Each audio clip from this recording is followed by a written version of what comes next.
décalé en plus. Hop. On est en live.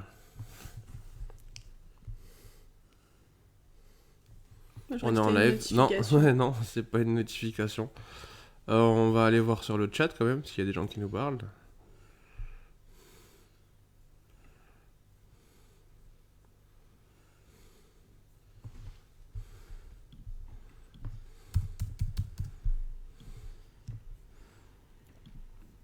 Oui, on est en live. T'es sur le groupe? Ouais, j'ai pas mis de son pour pas qu'on soit... Ah, multistreaming with restream.io.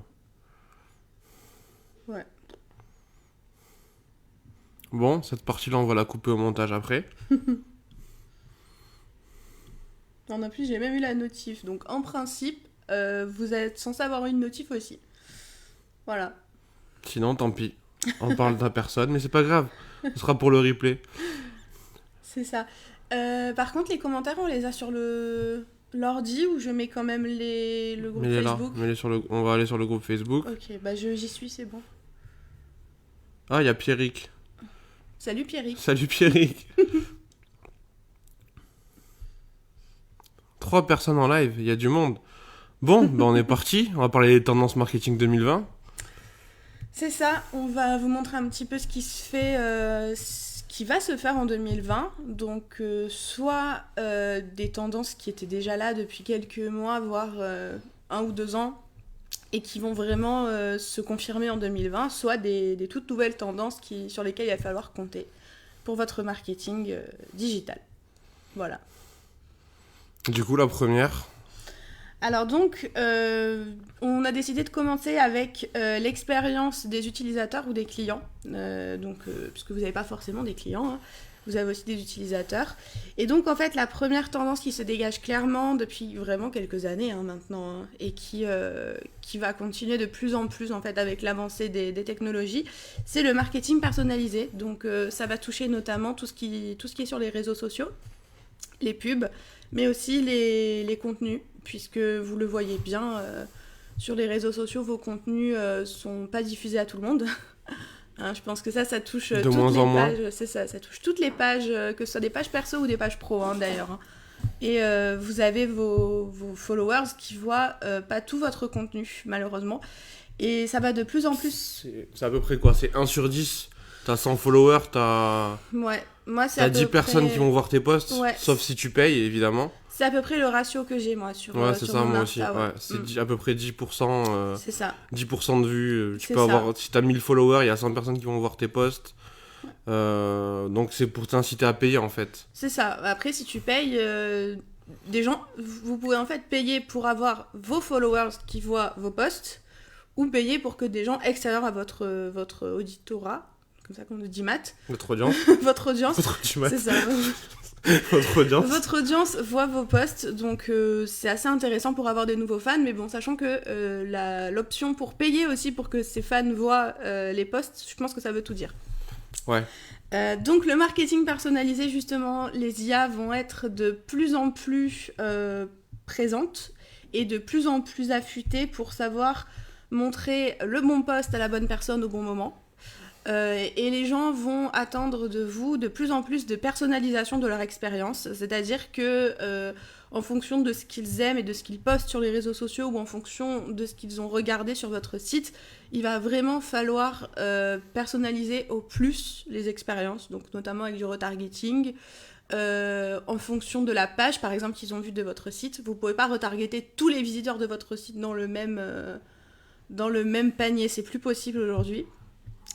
Et les IA vont être de plus en plus affûtées là-dessus. C'est-à-dire que vous savez bien que dans une pub ou dans du contenu organique, pas tout le monde voit toujours vos posts. C'est pas toujours les mêmes utilisateurs qui voient tous vos posts, notamment en fonction du sujet que vous abordez, de ce que vous leur proposez derrière comme expérience.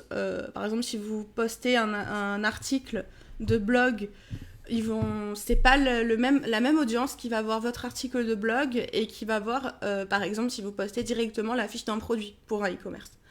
Là, pour les pubs, c'est pareil. Et l'IA va être de plus en plus concentrée, en fait, pour montrer la bonne page aux bonnes personnes. Il y a une deuxième chose par rapport à ça, c'est la RGPD qui a vraiment été un gros pivot là-dessus, puisque les utilisateurs sont beaucoup plus conscients en fait depuis qu'il y a eu cette loi et depuis qu'ils doivent consentir clairement sur les sites où ils vont à l'utilisation de leurs données.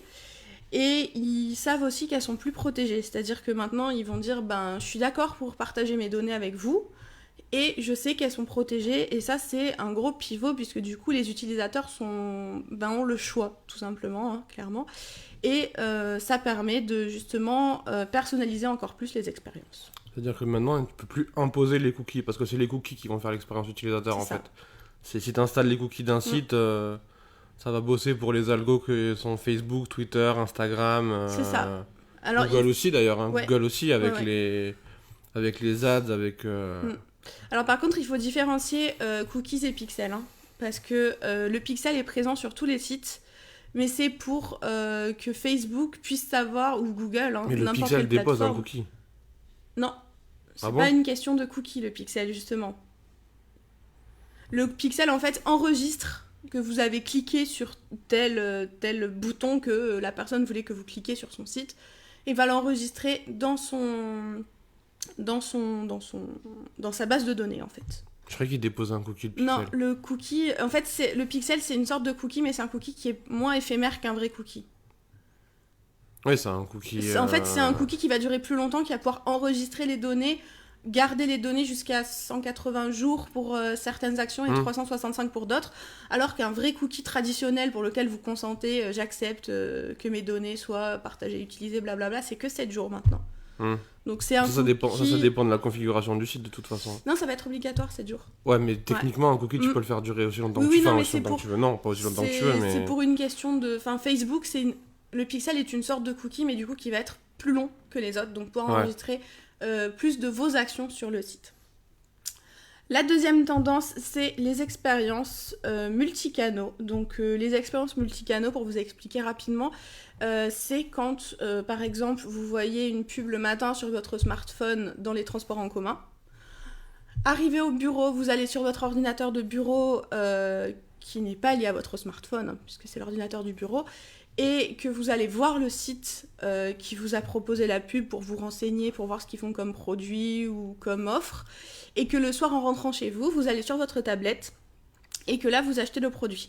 En fait, vous avez tout un parcours qui passe par différents équipements, clairement, mais maintenant, ce qui est important, c'est vraiment de suivre le parcours client, quels que soient les différents équipements en fait.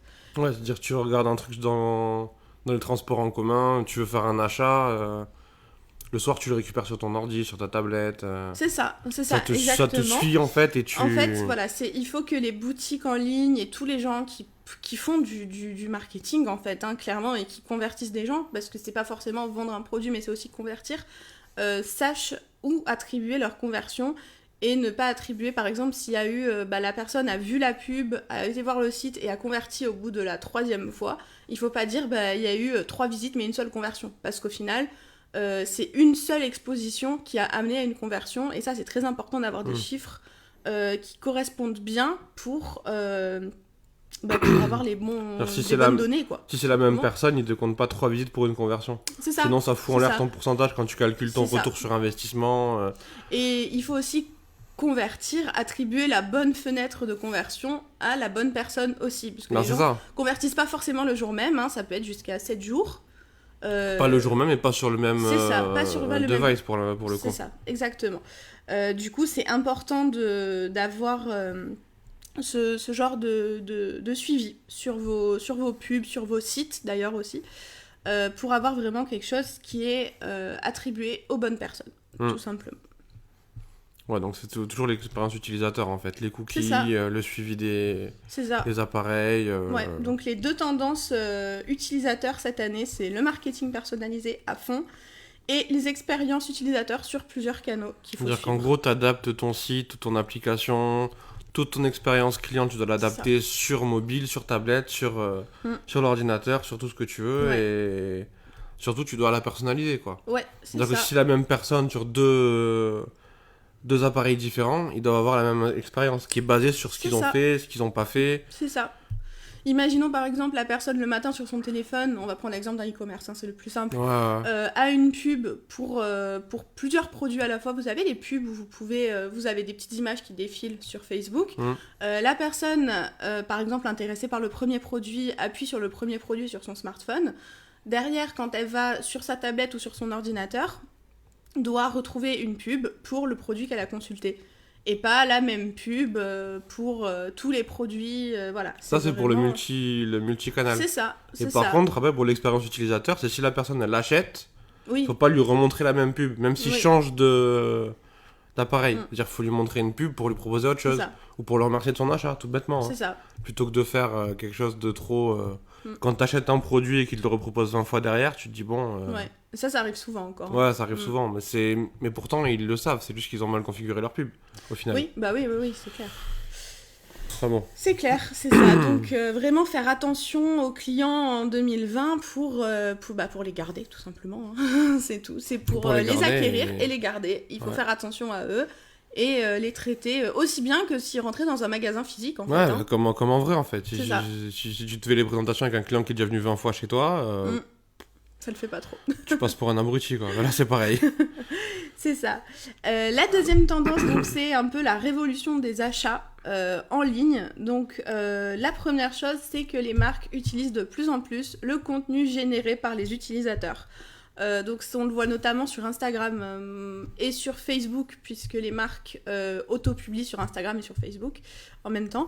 Mais c'est vraiment une tendance Instagram, puisqu'on voit beaucoup de marques qui réutilisent les photos et les vidéos utilisateurs dans leur fil d'actualité, mais également dans leur story. Ils repostent les photos sur lesquelles les utilisateurs les ont taguées, ou sur lesquelles les utilisateurs ont mis le hashtag de la marque.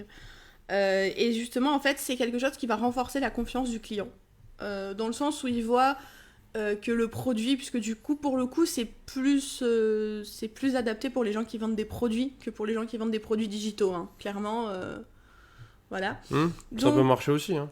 Ça dépend ce que tu vends. Ça peut marcher aussi si tu fais de l'infoproduit, tu vends des formations, des trucs. Si quelqu'un Oui, voilà. Si quelqu'un dit j'ai fait cette formation, ça a changé ma vie, tu peux sponsoriser ta publication sans dire que t'es passé par un influenceur. C'est ça. En fait, c'est ça, ça va foutre en l'air. Ça change un peu du marketing d'influence, quoi. Ouais. Le marketing d'influence, c'est une chose, mais les marques se rendent de plus en plus compte que les gens sont plus en confiance quand c'est des vrais clients qui ont posté des vraies photos en utilisation ou avec leur avis d'un produit, qu'un influenceur qui, au final, on sait pas trop s'il a été payé pour dire du bien ou pas. Maintenant, il est un peu obligé. Hein. Non, oui, ils le mettent pas tous, mais... Il le met, non, mais ce que je veux dire, c'est qu'on sait pas trop si l'avis qu'il donne est réel ou pas. Ouais. Alors qu'un utilisateur qui va poster « Super ce produit, je l'adore », ou même, par exemple, imaginons un t-shirt, quelqu'un qui met une photo instagrammable de lui avec le t-shirt, on va clairement être plus en confiance en se disant son t-shirt il adore, il a posté sur Insta, voilà. Donc c'est vraiment le contenu généré par les utilisateurs et générateur de confiance. Ouais, puis on voit clairement que c'est le t-shirt que tu t'as acheté et pas un truc retouché ou un truc différent de ce que tu avais acheté au départ. Donc voilà, c'est quand même plus pro, quoi. C'est ça.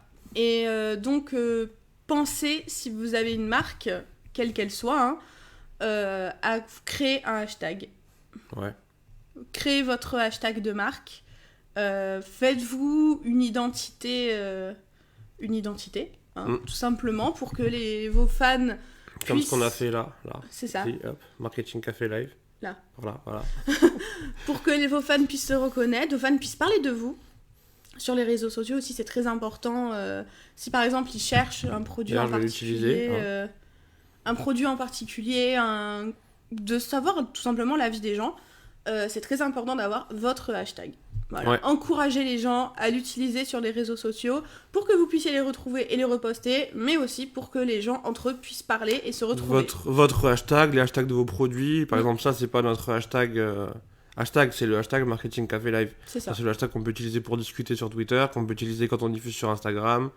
Et ainsi de suite, quoi. C'est tout ça. simplement. C'est ça. Donc n'hésitez pas, faites ça. Si vous avez une stratégie digitale dans les tuyaux, que vous ayez commencé ou pas, trouvez votre hashtag. Trouvez un hashtag de votre marque qui n'est pas déjà utilisé par 20 autres marques ou d'autres personnes, parce que des fois, utiliser un hashtag trop généraliste, ça marche pas, parce que tu vas te noyer dans la masse. C'est ça. Il faut vraiment que tu aies ton propre hashtag, en fait, tout simplement. C'est ça, votre hashtag, et en général, c'est le nom de votre marque. Hein. Ouais, je vais l'utiliser si votre... Suite. Il va l'utiliser là, surveiller les réseaux. Donc si votre marque n'est pas un nom trop connu, enfin trop utilisé, trop commun, on va dire, en principe, c'est libre. Hein. Oui.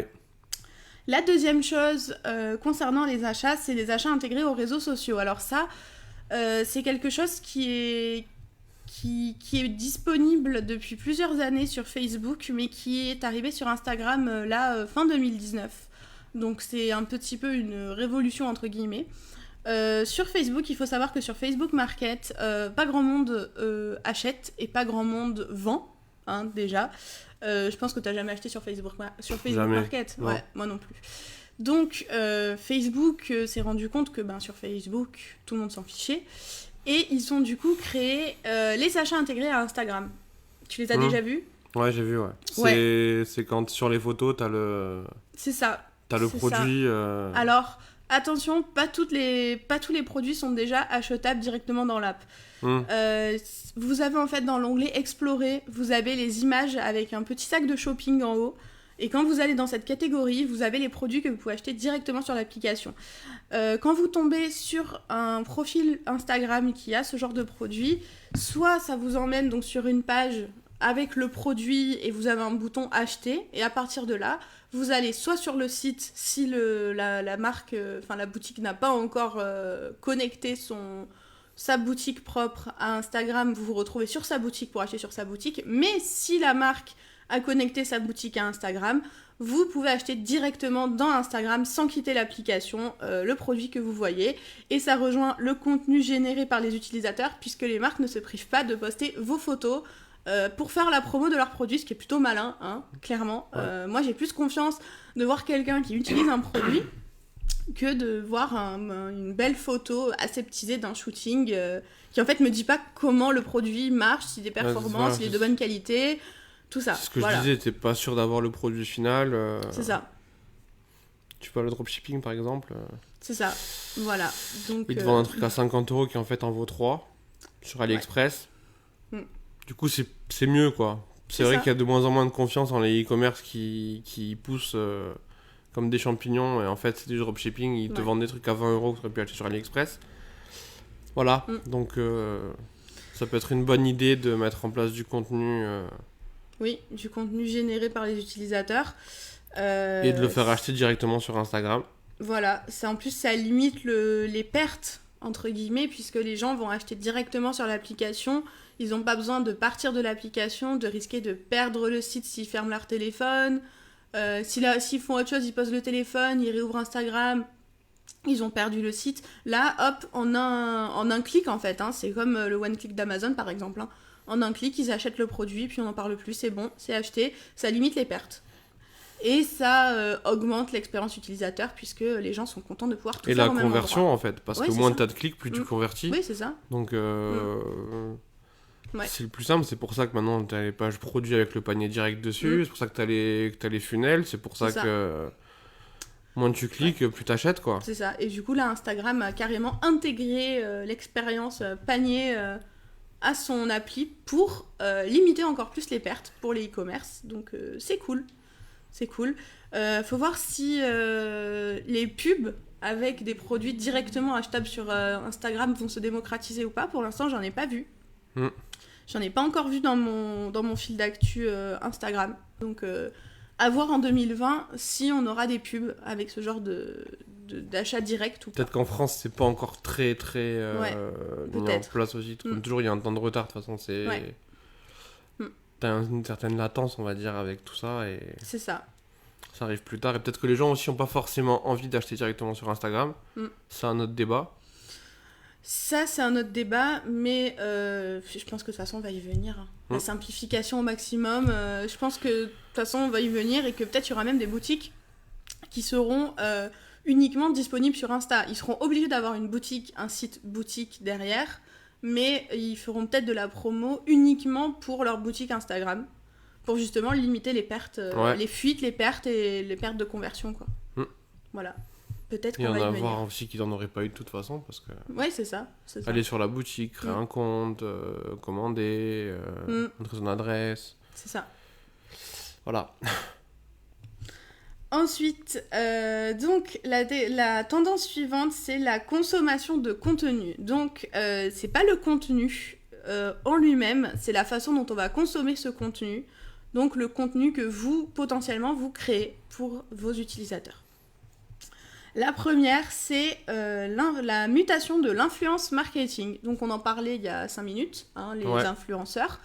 Donc, le marketing d'influence, clairement, ça s'est démocratisé avec Instagram.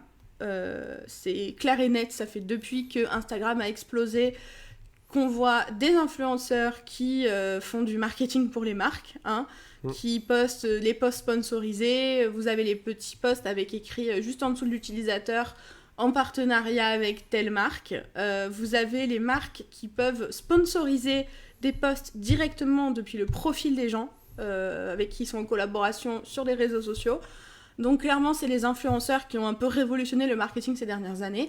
Et là, la tendance, ça va pas s'inverser, loin de là, mais on constate dans plusieurs études, dont celle de Hypoditor, que c'est les micro-influenceurs, donc ceux qui ont entre 5 000 et 20 000 abonnés, qui sont les plus influents auprès de leur communauté, puisque c'est ceux qui ont le plus gros taux d'engagement par rapport à toutes les autres catégories d'influenceurs. C'est ce qu'on disait tout à l'heure, en fait, par rapport à la portée des posts organiques. Parce que les influenceurs, l'intérêt, c'est qu'ils font des posts organiques, justement. C'est ça. C'est-à-dire qu'ils postent, et puis il y a un certain nombre de leurs followers qui vont réagir, qui vont voir ce post. Et bon, forcément, c'est un autre... comment dire ? Du coup, c'est les nano-influenceurs, c'est ça, qui ont plus de reach ? C'est les micros. Les micro-influenceurs qui ont plus de reach. Qui ont le plus de reach. Les nano-influenceurs sont intéressants, c'est ceux qui ont moins de 5000 abonnés pour les domaines de niche. Parce que c'est ceux qui, justement, ils ont forcément peu d'abonnés parce qu'ils sont vraiment nichés. Et ils sont intéressants parce qu'ils ont un très bon reach eux aussi. Mais la meilleure catégorie sur laquelle miser aujourd'hui, c'est les micro-influenceurs. Donc les gens qui ont entre 5000 et 20 000 abonnés. T'as un meilleur ROI du coup sur... C'est ça, ouais. T'as un meilleur ROI là-dessus, quoi. Oui, les marques ont constaté qu'elles avaient un meilleur ROI sur les micro-influenceurs. Parce que même s'ils ont moins d'abonnés que, genre, par exemple, des gens qui ont 1 million, les marques payent moins cher pour leur faire faire leur promo. Je pense que... Enfin, c'est sûr même qu'entre un micro-influenceur qui a, par exemple, 15 000 abonnés et un méga-influenceur qui en a 1 million... Ça se compte en plusieurs zéros, la différence de contrat. Clairement, on est sur plusieurs centaines, voire milliers de différences. On sait pas trop, en fait, exactement. On sait pas, personne nous le dit, ils nous disent des chiffres globaux, mais... Si tu veux savoir, tu contactes un influenceur tu dis « je veux faire ma pub » et combien tu prends pour mettre un truc en story, et là, tu sauras les chiffres. Mais... C'est ça. Mais pas vraiment, quoi. Ce qui est sûr, c'est que le meilleur retour sur investissement, c'est les micro-influenceurs, parce que ça coûte moins cher. Et que c'est ceux qui ont le plus de taux d'engagement. Par contre, un petit bémol sur les micro-influenceurs, c'est qu'ils ont plus de commentaires et de réactions qui ne sont pas vrais. Ils ont plus de followers achetés. Ouais. Mais bon, en même temps, les followers achetés ne commentent pas et ne réagissent pas. Donc, au final, ça n'impacte pas leur C'est pour ça que tu as des outils pour le marketing d'influence. Ouais. Pour vérifier, parce que... Tu te dis, tiens, c'est une bonne idée de payer machin qui a 2 millions d'abonnés et en fait, vous vous rendez compte tu vas payer très cher et tu te rends compte qu'en fait, il y a 500 000 bots dessus alors que tu aurais payé beaucoup moins.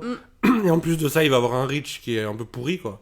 Il y a 5% de ses abonnés qui vont voir son post, même s'il y en a 1 500 000. Elles auraient été plus intéressantes pour le coup de toucher un micro qui a 20 ou 25% de reach, ce qui est assez énorme en fait. Ouais, il y en a qui ont jusqu'à 25% de reach. Fait d'engagement, je parle de dis reach, mais en fait d'engagement c'est plus intéressant. Ouais. Et sachant que d'ailleurs, même si vous voulez travailler avec un micro-influenceur qui au final achète des abonnés, son taux d'engagement n'est pas impacté en fait par l'achat d'abonnés, puisque l'engagement c'est les réactions et les commentaires. Sur le nombre d'abonnés. Donc imaginons quelqu'un qui a 20 000 abonnés a acheté 18 000 abonnés. s'il a que 2000 vrais followers, ben vous aurez son vrai taux d'engagement, puisque les faux comptes, les comptes pour lesquels il paye pour avoir des follow, tout simplement, ne réagissent pas à ces posts. Ouais. C'est des comptes fantômes en fait. C'est pour ça que d'ailleurs Instagram fait régulièrement le ménage là-dessus et tout ça, et que régulièrement il y a des gens qui perdent des milliers d'abonnés. Ça arrive à tout le monde, hein. Mais si vous en avez 400, 500... C'est ça peut du arriver. jour au lendemain, vous allez perdre 100 abonnés, vous avez rien fait, vous les avez pas achetés, mais c'est des bots qui vous follow, ou des faux comptes, des arnaqueurs africains... Ouais. Et vous perdez 10 abonnés, mais l'influenceur qui les a payés, il en perd 5000. S'il en a 10 000 en tout, du coup ça impacte son compte, mais ça n'impactera pas son engagement. Des fois ils font des grands ménages Instagram. Hein. Ouais.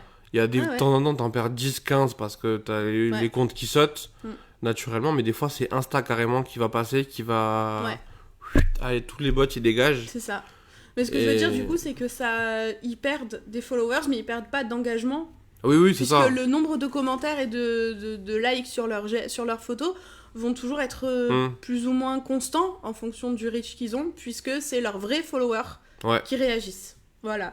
Et la deuxième chose, c'est que les micro-influenceurs sont ceux qui font le plus de comment pods. Donc les comment pods, ça existe sur tous les réseaux sociaux. C'est en fait, vous avez un groupe de gens, vous êtes dans un groupe de gens où vous likez, vous réagissez, vous commentez les posts entre vous pour avoir plus d'engagement, visibilité, tout simplement, visibilité, parce que les réseaux sociaux justement favorisent les réactions rapides au moment où les posts sont mis en ligne. C'est-à-dire que quand tu postes, si t'as beaucoup de commentaires en l'espace de, je sais pas, 1 heure, l'algo va avoir tendance à plus montrer tes posts et tu vas du coup augmenter ta portée organique.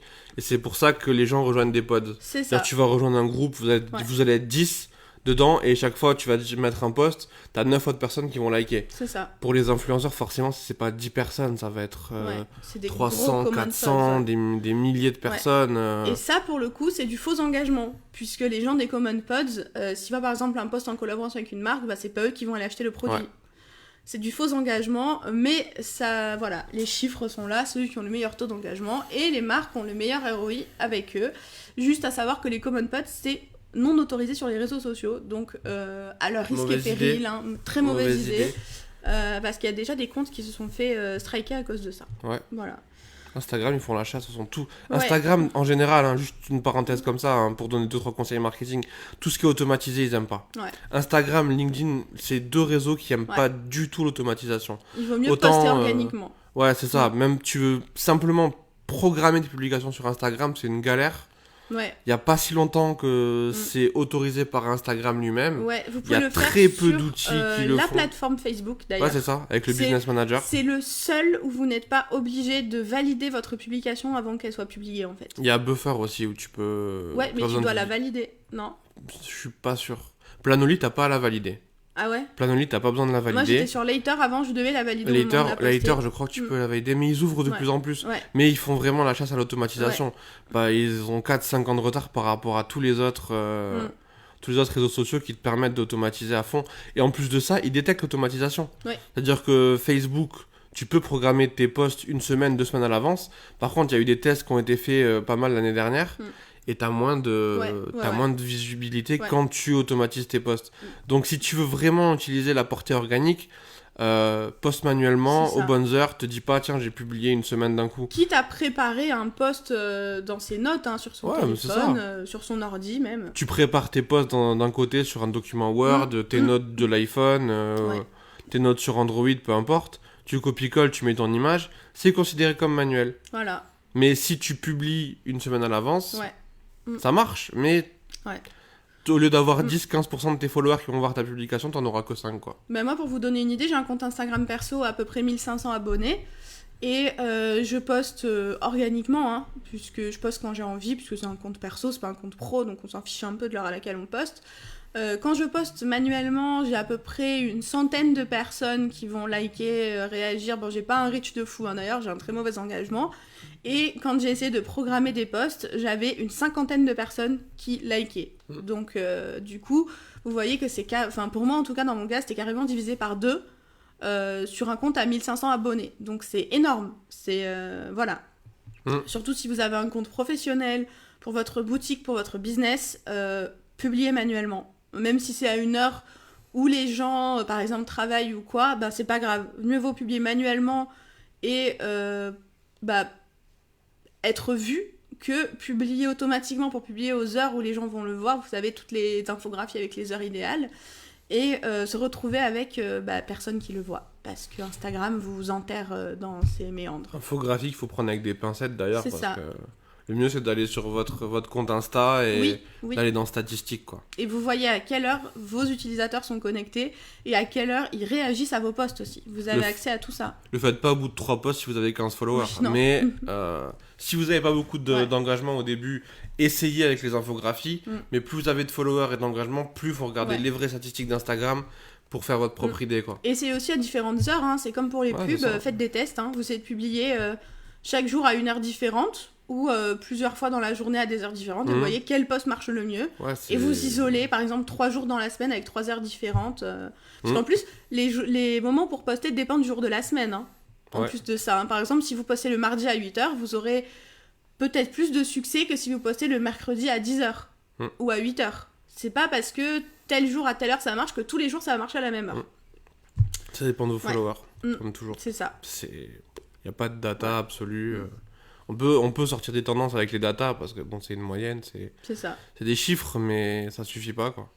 Façon, c'est vraiment au cas par cas, c'est du boulot, ça, c'est du boulot les réseaux sociaux. Le meilleur test c'est vous, c'est votre compte et vos followers, pas tous les followers sont les mêmes. Je veux dire, Facebook c'est une IA, d'accord, mais elle est pas infaillible non plus, puisque des fois vous montrez des pubs pour lesquelles vous n'avez aucun intérêt, qui vous servent à rien. Et pour les posts, c'est la même chose. Après ça vient peut-être de l'annonceur aussi des fois. Oui, peut-être, oui, effectivement. Non, mais ce que je veux dire, c'est que même si des fois les réglages sont bien faits, moi j'en ai eu, où j'ai contacté des gens, je leur disais, mais votre pub, vous avez un resto à Paris, mais moi je vis à Nice, qu'est-ce que je vais pas venir chez vous, quoi. Et la personne me disait, mais j'ai bien fait les réglages et tout ça, je comprends pas. Donc des fois, l'algo, il est à côté de la plaque. Et justement, même sur vos publics organiques, l'algo, il peut être aussi à côté de la plaque. Donc la meilleure chose, c'est de regarder, vos statistiques. Et de pas regarder les tendances générales non plus. C'est bien au début pour se donner une idée, mais pour tester, c'est vous qui comptez, c'est votre cas.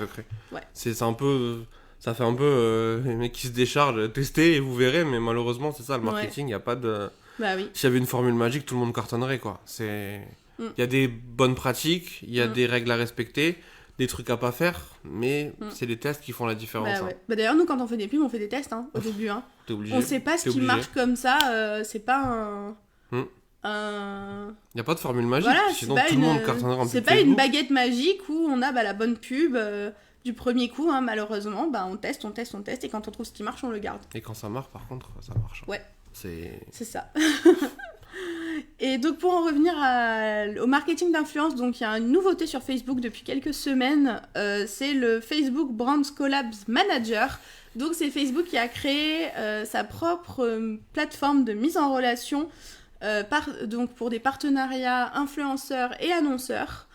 Donc pour un peu court-circuiter les agences d'influence et je pense se positionner en rôle d'intermédiaire de confiance, tout simplement. Les agences d'influence, elles sont en PLS là, elles se disent... Ouais.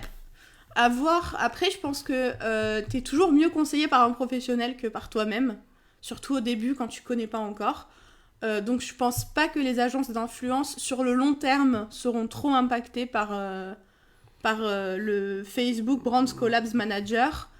Non, mais c'est comme toujours, c'est les bons qui vont rester, quoi. C'est ça. Ça va faire un tri dans les opportunistes qui se disent tiens, je vais envoyer des DM aux influenceurs pour les gens et leur facturer ou prendre 20% de com alors qu'en fait ils apportent rien du tout. C'est encore une fois les bons qui vont faire la différence et voilà, quoi, tout simplement. Après, je pense que les influenceurs, ne serait-ce que les débutants, en tout cas, ceux qui ont peu de followers, ceux qui ont peu de collabs aussi, continueront quand même à se tourner vers les agences pour être conseillés, au moins au début. Parce que je pense que c'est comme pour nous, les contrats avec les clients et tout.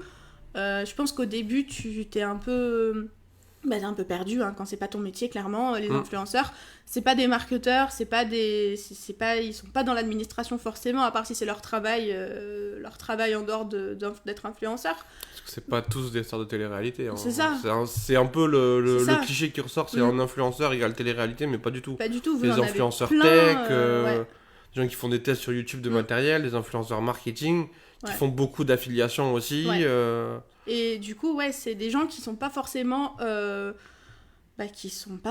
dans l'administratif et qui ont besoin d'aide, ne serait-ce que pour faire pour faire tout ce qui est la paperasse et aussi pour pas se faire avoir, hein, tout simplement.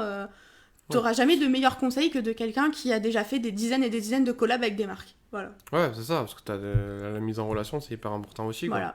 La marque, elle peut ne pas te payer. Souvent, c'est les grosses marques qui payent pas d'ailleurs. Hein. On se dit, les grosses marques, elles vont bien payer, mais les grosses marques, dès quand elles embauchent des freelances ou des influenceurs, elles payent des pâquerettes, elles ne payent pas du tout. Ils ont des exigences. Et combien de marques font des concours pour dessiner leur logo, donc ça, dessiner leur collection et payer seulement le gagnant. Ça, c'est le cancer des métiers créatifs. Ouais. Ça, c'est n'importe quoi. D'ailleurs, faudrait que les graphistes et... Pour les logos, hein, je parle l'exemple des logos, arrêtent d'alimenter ce genre de trucs parce que c'est le nivellement par le bas, quoi. Dans quel métier tu travailles gratuitement en espérant peut-être être payé? C'est n'importe quoi. Tu sais que j'ai vu ça pour des influenceurs aussi. Il y a quelques temps, j'ai vu une marque d'ailleurs qui s'est fait, je sais plus laquelle marque c'était, mais en gros elle s'est fait incendier sur les réseaux sociaux. En fait, elle avait envoyé des messages à plusieurs, je pense une centaine d'influenceurs pour leur demander de faire un projet avec elle. Et le meilleur influenceur, en gros, les photos les plus, celles qui auraient le plus de succès, les plus belles et tout ça, l'influenceur serait payé avec des produits de la marque gratuits. Voilà, donc... Génial. Donc voilà, donc ça se fait pas que pour les graphistes et tout ça, ça se fait aussi pour les influenceurs maintenant. Donc si jamais vous voulez vous lancer dans l'influence, refusez les partenariats gratuits, on vous oblige à poster des choses gratuitement. Hein, s'ils veulent collaborer avec vous, ils vous payent. Oui. Ou ils vous envoient les choses gratuitement sans attendre rien en retour. Voilà, c'est les deux... Vous payez cher. C'est ça. Demander de l'argent, s'il y a un ROI derrière. Et il y a des sites pour savoir, je sais plus ce que c'est le nom du site, mais je pense qu'en faisant une recherche rapide, vous trouvez, pour savoir à peu près combien un influenceur gagne. Vous cherchez un influenceur qui a à peu près votre nombre d'abonnés, hein, si vous voulez vous lancer là-dedans, et en rentrant son pseudo sur le site, ils vous disent à peu près son revenu par mois et par collab. Donc vous pouvez savoir à peu près combien vous pouvez facturer, quoi. On va mettre le lien si tu l'as. Non, je l'ai pas. Tu l'as pas? Non. Je le chercherai, je vous le mettrai dans le groupe si vous le voulez, il n'y a pas de souci.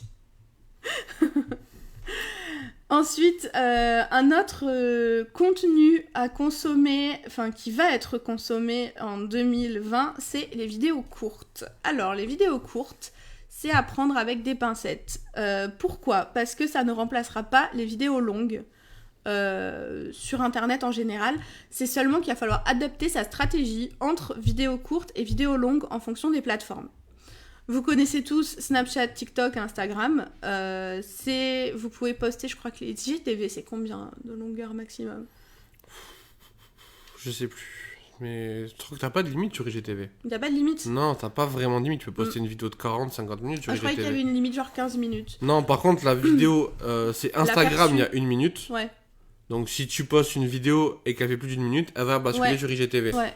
Et t'as pas de limite, tu peux poster une vidéo de 30-40, j'ai vu des vidéos d'1 heure sur IGTV. J'en ai pas vu, moi j'ai vu que des vidéos de 15 minutes, c'est pour ça que Non, j'ai vu des vidéos de plus de 40 minutes, je crois, sur IGTV. Peut-être j'ai une bêtise, faudrait que je vérifie, mais a priori non. C'est 1 minute la limite d'Insta, mais après, je vais vérifier en direct pendant que tu parles de la tendance, mais pour pas vous dire de conneries en live quand même, mais... Du coup, les vidéos courtes, donc ça concerne Snapchat, TikTok et Instagram, donc notamment les stories, hein, puisque c'est pour le coup des vidéos qui sont vraiment courtes. Les stories, c'est limité à quelques secondes. Vous devez en fait adapter votre stratégie. C'est 1 heure. 1 heure maximum. Donc IGTV, c'est un peu un YouTube-like, hein, clairement. Vous devez adapter votre stratégie à tous vos moyens de communication. Donc poster des vidéos longues sur YouTube ou sur IGTV, hein, puisque clairement vous pouvez les faire jusqu'à 1 heure sur IGTV et jusqu'à illimité en fait sur YouTube. Hein, si vous voulez poster 50 heures de vidéos sur YouTube, vous pouvez. Il y en a qui font ça. Ouais. Ouais, l'autre fois j'ai vu un streamer qui avait posté 8 heures. Il avait streamé pendant 8 heures et il avait reposté son stream en VOD. Et celui qui regarde des trucs pendant 10 heures aussi, lui, Oui. il est fou, ouais. lui. Il regarde en boucle la même vidéo ou la même chanson ou le même TikTok ou pendant 10 heures. Je regarde le même TikTok pendant 10 heures, à la fin vous vous étonnez. Et du coup, je meurs en direct. Il met des vidéos qui durent 10 heures. Donc voilà. Donc les vidéos longues sur YouTube et IGTV et les vidéos courtes sur TikTok, Snapchat, Instagram, donc les stories ou les vidéos dans le profil.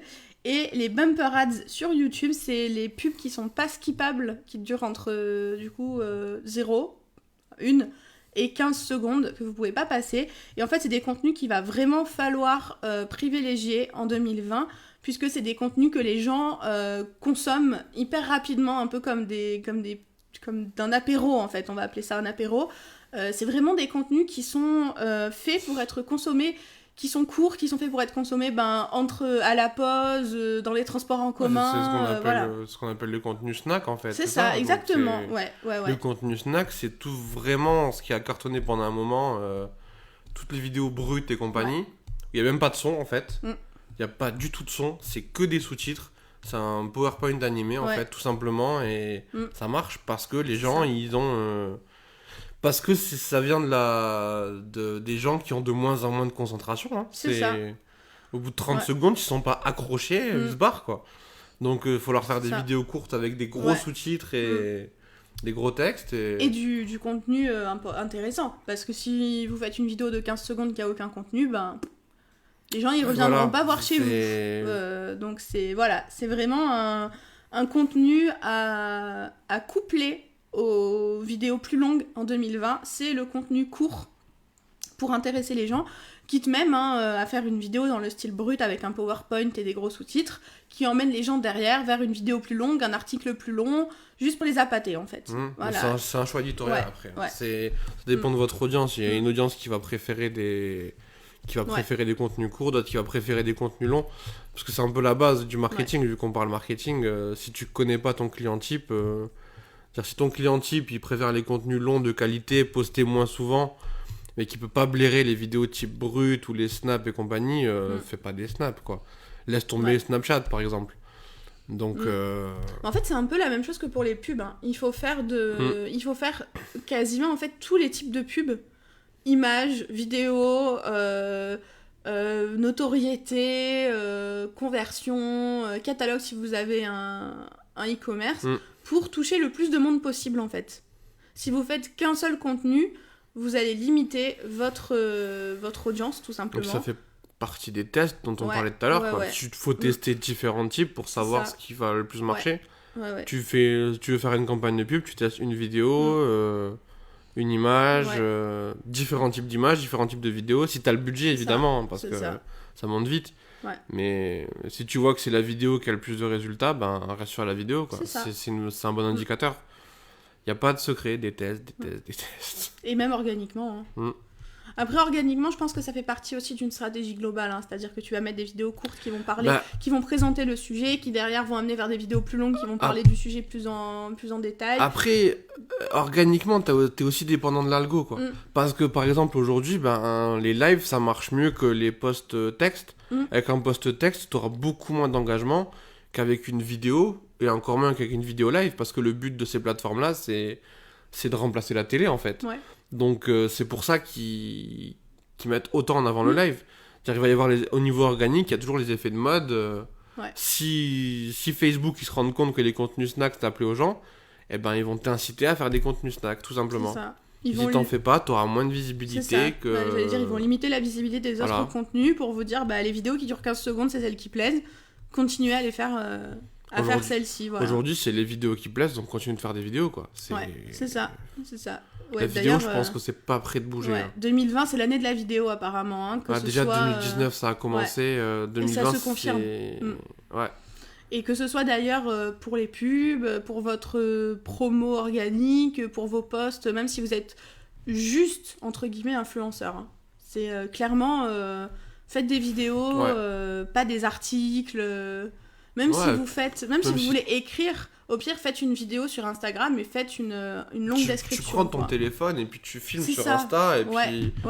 Et tu vas avoir plus de reach, tu parles, et puis en plus de ça, c'est on va parler un peu tout à l'heure si on a le temps, mais faut créer un lien humain, c'est une des tendances, c'est une autre des autres tendances, je spoil un peu la fin, mais je vois qu'on avance dans le temps et on va pas pouvoir rester 2 heures en live malheureusement. Ouais, non, malheureusement. Donc on va peut-être couper les dernières tendances et la garder pour la, pour la fin, on va faire la transition, qu'est-ce que t'en penses ? Ouais. Pour la fin. Pour la prochaine fois ? Pour la semaine prochaine, ouais. Pour la semaine prochaine, parce que du coup la dernière c'est ce qui est... Bah de toute façon... La dernière, c'est pas des choses qu'on peut déjà utiliser, c'est surtout des avancées technologiques et quelque chose qu'on peut pas encore utiliser. On peut en parler 2 minutes, parce qu'il n'y a pas... si tu veux. Je veux dire, c'est vraiment des choses qui vont être utilisées par les multinationales. On tease, hein, et... Ouais. Bon, on va vous le dire. Donc, c'est les nouvelles technologies, hein, voilà. Donc, il y a le voice search, donc qui va donc être du voice marketing. La recherche vocale, hein. Le voice search, pour la ceux recherche vocale qui va être sont un peu anglophobe. Qui va être associé au voice marketing, donc notamment avec les assistants vocaux qu'on connaît tous, qui ont connu un très gros succès en 2019. Hein. Ouais, genre, dis Siri, dis bonjour au marketing café. Bonjour. Bon, voilà, elle vous a dit bonjour. Donc c'est ça, le voice search, c'est ça. C'est ça. Du coup, on a des applications qu'on peut créer pour les plateformes en fait de recherche d'assistants vocaux. Donc notamment nous on a celui d'Amazon, donc je vais pas dire son nom, mais on peut télécharger des applications directement sur la plateforme en fait. Celle dont on ne doit prononcer le nom. C'est ça. Et vous avez notamment des annonceurs qui ont créé des applications pour permettre de réserver par exemple des billets de train, des billets d'avion, tout ça. Et on n'a pas encore de possibilité de faire de la pub dessus, mais peut-être qu'en 2020, on nous en donnera la possibilité. Après, c'est quelque chose qu'il faudra considérer avec des pincettes, parce que ce sera pas comme Google. Mais à quoi ça va ressembler la pub sur les assistants vocaux ? Tu vas demander des billets d'avion, il va te dire, au fait, savez-vous que SNCF fait une promotion Ouais, sûrement. Je pense, ouais. Ou comme, imaginons, tu demandes le programme télé, par exemple. On va te proposer une application... Un abonnement à Canal+. Voilà, un abonnement à Canal+, un abonnement à Netflix, un abonnement à un magazine télé, ou une pub pour une appli, par exemple, une appli de programme télé. Voilà. J'ai remarqué que vous téléchargez beaucoup. Souhaitez-vous vous abonner à Netflix ? Il y a une très bonne série qui vient de sortir. C'est ça. Non, mais il y a moyen. Je pense que de toute façon, ce sera que quand on lui demande quelque chose. Hein. Par exemple, tu lui demandes d'éteindre la lumière, elle va pas proposer une pub pour des ampoules Philips. Peut-être. On verra. Mais à mon avis, ça... Il n'y a plus rien qui m'étonne. Faudra limiter de toutes les façons. Tu peux pas avoir un assistant vocal qui te balance toute sa pub toutes les 2 minutes dès que tu lui demandes un truc. Hein. C'est aussi le but, c'est de pas être trop embêté non plus. Donc on verra quelle forme ça prend. Mais moi, en tout cas, ce que j'ai vu, c'est qu'apparemment, ce serait des pubs dans les résultats de recherche. Donc quand vous lui demandez, par exemple, quel est le programme télé de ce soir, c'est ça. Ou qu'est-ce qu'il y a à la télé ce soir, on risque, dans les mois, voire les années, mais je pense que ce sera plutôt les mois, dans les mois à venir, d'avoir des pubs au milieu des résultats de recherche quand on lui demande quelque chose. Voilà. Et les 2 autres tendances en 2020 qui se confirment et qui se renforcent, hein, surtout, c'est l'intelligence artificielle et le machine learning. Donc c'est lié directement au marketing personnalisé, puisque c'est les algorithmes qui sont de plus en plus intelligents, de plus en plus affûtés, et qui vont vous permettre de dépenser de moins en moins d'énergie. Donc notamment dans les pubs, c'est-à-dire de faire de moins en moins de... Tu pourras automatiser les pubs. C'est ça. C'est-à-dire qu'ils vont te mâcher le travail, en fait. C'est ça, dans les audiences, d'être de moins en moins précis dans vos audiences et de laisser, en fait, l'algorithme montrer aux gens, tout simplement. Je pense qu'il faudra quand même, dans un premier temps... Déjà, là, c'est pas possible, il faut toujours bien bien y aller, à part si vous avez un pixel blindé, si ça fait des années que vous faites des pubs pour les bonnes personnes, mais si vous débutez ou que vous n'avez pas énormément de données pour l'instant, il faut toujours bien segmenter son audience, et notamment les audiences par intérêt. Mais d'ici quelques temps, on pourra, par exemple, si vous voulez vendre pour un chien, un collier pour une race de chien en particulier, maintenant vous devez chercher par race de chien, les par intérêts de la personne. Ouais. C'est ça. D'ici quelques temps, on verra sûrement que vous pouvez mettre chien, tout simplement comme intérêt, ou animaux même, et les algorithmes ayant appris de plus en plus, c'est le machine learning, ils apprennent. Plus ils sont alimentés, plus ils apprennent. Vous verrez que vous pourrez mettre des intérêts qui sont très restreints et toucher quand même les bonnes personnes. Mais ça, pour l'instant, c'est encore... on commence, on a de plus en plus des bonnes personnes touchées en mettant de moins en moins d'intérêts, mais pour l'instant, c'est pas encore... on n'est pas encore à ce point-là. Facebook, il n'a pas trouvé les propriétaires de bulldogs qui n'ont pas de collier juste en tapant chien dans la recherche. Pour l'IA, il faut beaucoup de data, et donc il faut beaucoup de... Ouais, c'est ça, en fait, il faut plein de data et faire les recoupements, et l'IA sera de plus en plus performante avec le machine learning, ce qu'on disait, et... Elle apprend grâce à vous aussi, qui l'alimentez en données, qui publie des photos de vos chiens, de vos enfants et tout ça... Jusqu'à ce qu'elle prenne conscience et qu'on fasse un remake de Terminator. Voilà, le cliché il est fait, c'est bon. Bref. Mais c'est un peu ça, parce que c'est... Le machine learning, c'est clairement ça. Ouais. On rigole avec ça, mais bon... On verra. Moi, j'attends quand même l'intelligence artificielle comme dans Iron Man. De pouvoir discuter avec mon assistant vocal. La Siri se sent insultée, mais... Tu veux Jarvis, en fait. Ouais. Et j'allais dire Ultron, n'importe quoi. Non, je m'arrête à Jarvis. Vision. Ça ira très bien. Oh bah Ultron, c'est un peu un Jarvis, C'est la version... Vision. Vision, c'est Jarvis. Oui, non, bref, mais... on parle... C'est bon, on est parti dans les comics, là, c'est bon, c'est fini. Bon, ça fait déjà 1 heure qu'on est en live. Je pense qu'on va reporter la suite à la semaine prochaine. Ouais. Qu'est-ce que t'en penses ? Comme ça, on pourra faire un truc plus complet avec un tuto live si ça vous dit. Ce serait pas mal, ouais. Comme ça, on part sur ce que tu voulais parler, créer une communauté autour de sa marque. La vente en communauté, parce qu'aujourd'hui, c'est ce qui va marcher. C'est une autre tendance 2020, ça va être la grosse tendance de 2020. C'est-à-dire que tu peux plus être aussi agressif qu'avant. T'es obligé de créer une communauté, créer un lien, de vendre... C'est-à-dire que c'est plus le B2B, le B2C, c'est vraiment tu vends entre humains, quoi. Même en B2B, les gens, ils veulent avoir affaire à une personne. C'est ça. Ils veulent plus avoir affaire à une grosse compagnie ou une enseigne. Ce qui compte, c'est vraiment le personal branding. Donc, on va parler de ça plus longuement. Ouais. Là, c'était plus une veille d'actu et des tendances pour 2020, mais du coup, ça peut être pas mal de faire un tuto. Bah ouais, carrément. De toute façon, il y a un tuto qui va arriver qui pourrait être téléchargeable, là, je pense, dans la semaine, mettre un tuto, des templates, histoire de faciliter un peu le marketing. Et les bons plans. On va parler des bons plans, parce qu'il y a plein de logiciels, justement, d'IA, de machine learning, de publicité qui peuvent vous aider comme ça. Et qui coûtent pas forcément 20, 30, 40 euros par mois. Non, il y en a que vous pouvez acheter pour, par exemple, 200, 300 euros et vous l'avez à vie. Ouais, même 50 euros. Ouais, ça dépend lesquels. 50 euros. Il y en a plein à 50 euros, on va vous filer le bon plan. Ouais. On vous mettra le lien dans le groupe ou sur la page. Et si vous avez des choses dont vous voulez qu'on parle, n'hésitez pas à nous les suggérer. Si on peut couvrir le sujet en live, nous c'est avec plaisir. Même si c'est pas en live, c'est pas grave. On a plein de contenu de toute façon. Là, c'est premier live, on attendait un peu de faire le premier live pour être actif dans le groupe et sur Instagram. Et c'est tout pour l'instant, parce qu'il faut pas s'éparpiller non plus au départ. Conseil marketing comme ça au passage, vu qu'on parle de marketing, vous éparpillez pas. Faites pas 28 réseaux sociaux à la fois. Ou automatisez, mais essayez pas... soyez là où sont vos clients. C'est ça. Soyez là où sont vos clients, vous prenez pas la tête. Si vous vendez à des particuliers, ça sert à rien d'être sur LinkedIn par exemple. C'est ça. Vous pouvez avoir un compte LinkedIn pour communiquer, pour trouver des professionnels, pour sous-traiter des choses. Pour faire un réseau. Mais essayez pas de vendre sur LinkedIn à des gens qui sont là pour le travail, quoi. Vends pas tes t-shirts sur LinkedIn, quoi. C'est ça. Trouve des gens qui peuvent t'épauler, qui peuvent te filer des services B2B, etc. C'est ça. Qui peuvent justement créer un lien humain, quoi, parce que c'est pareil, c'est ce que je disais il y a 2 minutes. Mais voilà. C'est un bon début, premier live, on a eu beaucoup de monde. Oui. On a fluctué entre 2 et 4 personnes en direct. C'est pas mal. J'ai pas enregistré, donc on aura peut-être pas le replay. Hein, c'est pas grave. J'espère que Facebook il va garder le replay, sinon tant pis. Hein. Normalement, oui. Bon, bah On voilà. verra Donc il y aura bien. pas de replay sur YouTube. De toute façon, j'ai plus de chaîne YouTube. Oui. Mais. Dommage. Dommage. C'est pas grave, on aura de plus en plus de monde. Du coup, la semaine prochaine, on fait un tuto live, on parlera de la vente en communauté, de la vente humaine, du personal branding. Parce que ça va être la grosse tendance de 2020, au-delà de tout ce qui est technologie. Ouais.